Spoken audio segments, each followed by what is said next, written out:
그런 다음에 요 인이라는 것은 다른 사람을 말하는 거죠. 자기를 말할 때는 요 기라고 이렇게 쓰고요. 다른 사람은 타인을 말할 적에는 세상 사람들, 그 타인을 말할 때는 인이라고 쓰고, 인이 악한 즉, 인이 악하면은 그것을 요 거둘 엄입니다. 거둔다, 가둔다, 또 감춘다 할 때 그 저 엄자를 씁니다. 이제 거둔다 하는 거둘 놈.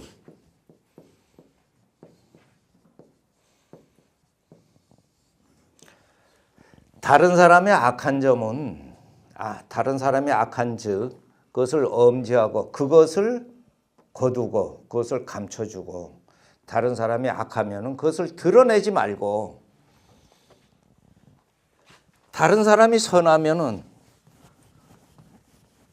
그 악의 반대는 선이죠. 그러니까 인유악즉 이렇게 하면은 이 선인 경우에는 인유선즉, 인유선즉. 사람이 이제 선한 일을 이렇게 하면은, 악한 일을 하면은 그건 좀 이제 너무 비난하지 말고, 사람이 선한 일을 하면은 그러면 그건 칭찬해 주라, 양지하라. 칭찬할 양.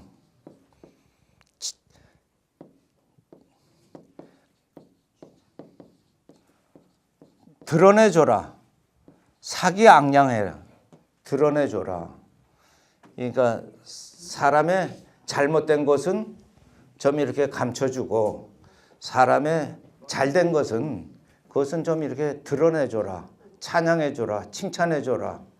그렇게 이제 그 얘기를 합니다. 근데 이런 그 경구 같은 게요,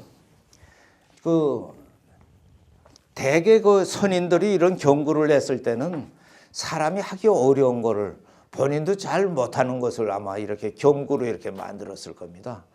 사람들은 그 심성상 다른 사람의 잘못이 있으면 그거 자꾸만 드러내거든요. 그 사람 뭐 했어?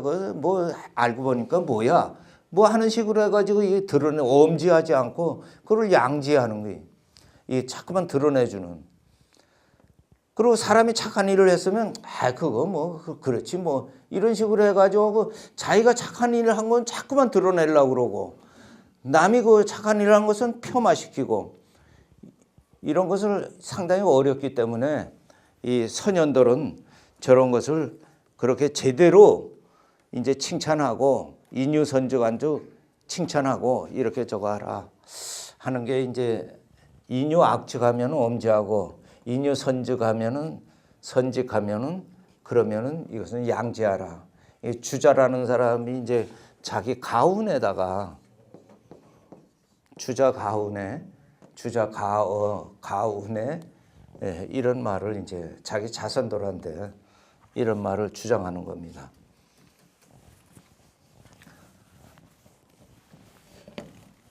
그 다음에 97번입니다. 사시지서, 사시라는 건 사계절을 말하는 겁니다. 사계절에 차례가 있으니, 그러니까 봄 다음에 여름이 있고, 여름 다음에 가을이 있고, 가을 다음에 겨울이 있는 거예요. 눈이 오고. 뭐 봄 다음에 갑자기 겨울이 오는 건 없어요. 그러니까 사시에 이 순서가 있으니, 차례가 있으니, 성공했으면은 갈 거. 성공했으면 떠나야 된다. 그러니까 무엇이든지 무엇을 이루었으면은 이제 그만하고 떠나야 된다. 자족하고 떠나야 된다. 이 인간 세상을 보면은 이제 욕심에는 끝간데가 없기 때문에, 그렇기 때문에 자기가 높은 벼슬 하고도 그 다음에 또 뭐 한 가지 할까, 또 뭐 한 가지 할까 해서 이 한양을 벗어나지 못하고 계속 이 한양에 거주하는 경우, 그거는 이 말에 배치가 되는 겁니다. 이미 다 지났으면은, 그러면은 그만큼 성공했으면은 이제 그만둬도 되지 않냐 하는 그런 말이 이제 사시지서 성공자 거다, 이렇게 이제 얘기를 할 수가 있어요. 그래서 때가 되면은 이게 떠날 사람은 떠나는 것이 좋다. 그 다음에 요거는 옛 말이 되겠습니다만은 남자는 이 불혼내 아내에 대해서는 안살림에 대해서 얘기하지 말아야 된다. 불혼해야 된다. 또 여자는 모름지기 불혼외 바깥일에 대해서 얘기하지 말아야 된다. 그래서 내외를 구분시키는 남녀가 유별하다 하는 남녀 유별 시대에 남자는 안쪽 살림에 대해서 이러쿵저러쿵 얘기하지 말고 여자는 바깥일에 대해서 또 얘기하지 말아야 된다.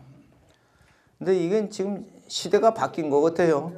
그러니까 난 요거 거꾸로 된 것 같아요. 그러면은 이건 내외의 일은 자기가 알아서 하는 거지 구분되어 있는 것이 아니다. 그거는 뭐 어떤 것이 남자 일이고 어떤 것이 여자 일이고 그런 건 아니다. 그러니까 지금 이제 이 일은 남녀 구별이 없다. 누구나 다 할 수 있는 거고 그 일 찾아서 그렇게 할 수 있는 거다.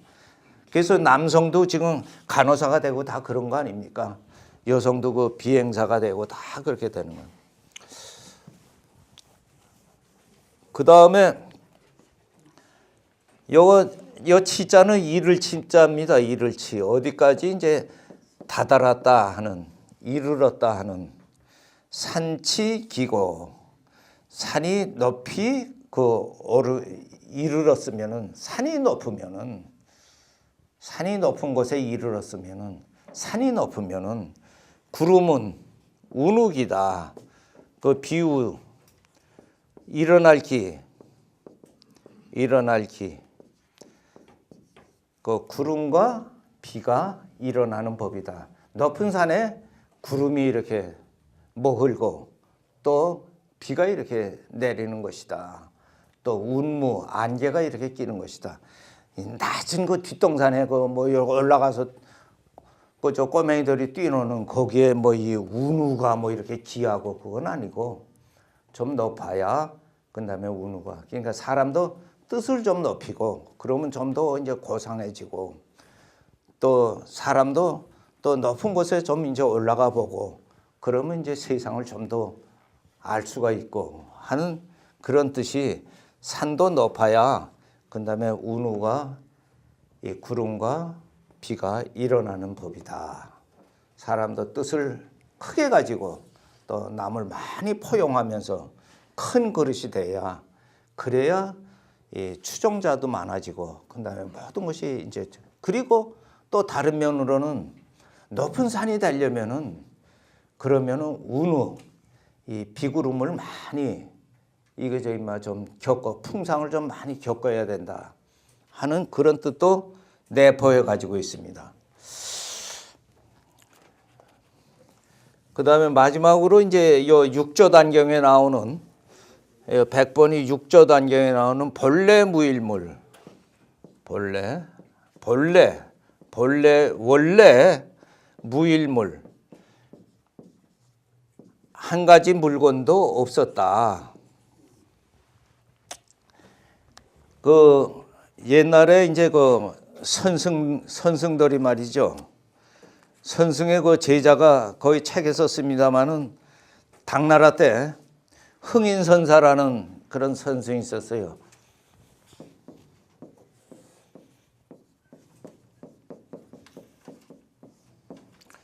흥인선사에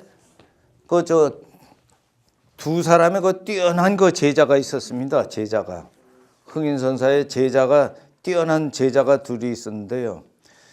하나는 신수고 하나는 해능입니다. 신수라는 사람하고 해능이라는 다 한글로 쓰겠습니다. 이 흥인선사가 이 제자가 신수하고 해능 두 사람이 다 뛰어난 제자인데 이 중에 자기가 이 전법을 자기가 이 법을 이렇게 계통을 물려줄 제자를 여기서 이제 선택을 해야 돼요. 선택을 해야 되는데 이 신수가 읊은 시하고 해능이 읊은 시가 그 다릅니다. 거기 한번 이거 저 125쪽을 한번 펴보세요. 그 먼저 신수가 읊은 시, 그거는 몸은 깨달음의 나무다. 그러니까 신시는 보리수다. 그리고 내 마음은 맑은 거울이다. 그러니까 심려 명경대다. 그래서 시시로 그 다음에 근불식하면 언제나 털고 이제 닦아서 그 다음에 먼지 묻지 않도록 내가 이렇게 수도하리라 하는 거로 해가지고 자기 몸은 보리수고 마음은 명경대다 이렇게 이제 그렇게 이제 읊었는데요.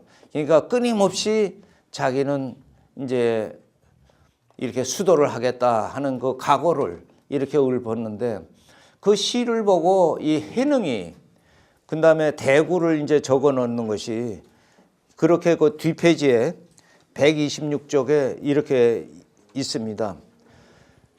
네가 보리수라고 그러는데 보리수는 본래 없고 없는 걸 가지고 네가 보리수다 하고 또 그 다음에 명경대라고 내가 그러는데 맑은 겨울 역시 있을 수 없는 건데 네가 네 마음이 맑은 거울이다 이렇게 하는데 본래 이 세상에는 모든 것이 무일물 잠시 왔다 가는 것이고 영원한 존재는 아무것도 없는데 네가 그런 그 존재에 대해서 집착하고 있는 것은 잘못이다. 그러니까 본래 무일물인데 세상에 본래 아무것도 없는데 어디서 네가 네 마음의 때 먼지를 털 것이냐 하는 거라서 이 신수의 시를 이 해능이 이게 이제 비판을 하는 겁니다. 해능이. 그래서 흥인선사가 신수와 해능을 이렇게 볼 때 하나는 지금 끊임없이 수양을 해가지고 지금 마음에 띈 때를 벗기겠다 그러는데 또 한 제자는 그런 마음의 거울이라든지 무슨 때라든지 그게 없는 건데 무슨 본래 물건이 아무것도 없는 건데 뭐 거기에 집착해가지고 그것을 때를 벗기려고 하느냐 했을 때 이 해능이 한 수 위다 해가지고 해능한데 자기 전법을 이렇게 전수하는 겁니다. 여기 이렇게 보면은 우리가 이제 이 중국의 이제 스님들은 이렇다 치고 한국의 스님이 신라 때 원효대사하고 원효와 의상이 이렇게 쌍벽을 이루고 있는 그 스님들인데요. 둘 다 토굴 속에서 이렇게 수도를 하고 있는데 이 의상대사 여기에 비가 쏟아지는 날에 한 여성이 문에 기다리면서 문을 두드리면서 대사님 비바람이 이렇게 멋진데 이 어디 갈 곳이 없어가지고 비를 좀 피해가게 해주세요. 그러니까 의상대사는 아예 문을 닫아 걸고 그 다음에 자기 그 선에 이제 몰두해 버립니다. 아예 차단하고 몰두해 버리는 거예요. 그런데 이 원효대사한테 비바람 치는 날에 여인이 가가지고 이 비를 좀 피하게 해주세요. 밤을 좀 새게 해주세요. 그러니까 원효대사가 들어오라 해가지고선 들어가니까 아름다운 여인이 비에 흠뻑 젖어가지고서는 돌돌 떨면서 이게 너무 춥고 그러니까 이 목욕을 좀 하고 싶다. 그러니까 목욕을 이제 원효대사가 그러면 목욕을 하시라 해가지고 목욕을 이렇게 저거 하는데 그 등을 좀 밀어달라. 아름다운 여인이 등을 밀어준 겁니다. 그런데 결국은 그 여인이 나중에 원효한데 과연 이 조선의 그 신라의 말이지 고승답다 해가지고서는 이제 관음보살로 화현해가지고 이제 천상으로 가는데요. 원효는 그 여인을 여인으로 보지 않고 본래 아무것도 없다 이렇게 해가지고 하나의 나무 토막이나 이 돌 조각으로 이렇게 봐가지고 자기 행동을 거기에 맞췄는데 이게 본래 무일물이다. 본래 아무것도 없는 것이다. 근데 의상은 문을 꼭꼭 걸어 잠근 것은 그 대상을 인식을 하고 여인으로 인식을 하고 그리고 거기서 이제 자기가 닦으려고 그러니까 어떻게 보면은 이것은 흥인선사의 신수 같은 것이고 요 원효대사는 여기 해능과 같은 그런 존재가 아니냐 하는 그런 말도 이제 비유하기는 합니다만은 그게 다 맞는 건 아니죠. 근데 어찌됐든 간에 이 세상에 존재하는 것은 영원히 존재하는 것은 아무것도 없다. 그러니까 그 물질이나 그것에 그 대상에 집착하지 말라. 그래야 무슨 도에 이르는 것이다. 저는 뭐 그 근처까지도 못 가니까 자꾸 귀동냥한 것을 그냥 말씀드려 보는 겁니다. 그래서 이렇게 여기에 본래 무일물이라는 것은 세상에 그 원래 존재는 없는 것이다. 일시 왔다가 가는 것이다. 하는 그런 말입니다. 존재 자체를 인식을 하면 안 된다. 본래 무일물이라는 것도 그런 이제 해석하고 괴를 이제 같이 하는 그런 면이 없지 않습니다. 시간이 됐기 때문에 오늘 이제 이만 마치겠습니다. 감사합니다.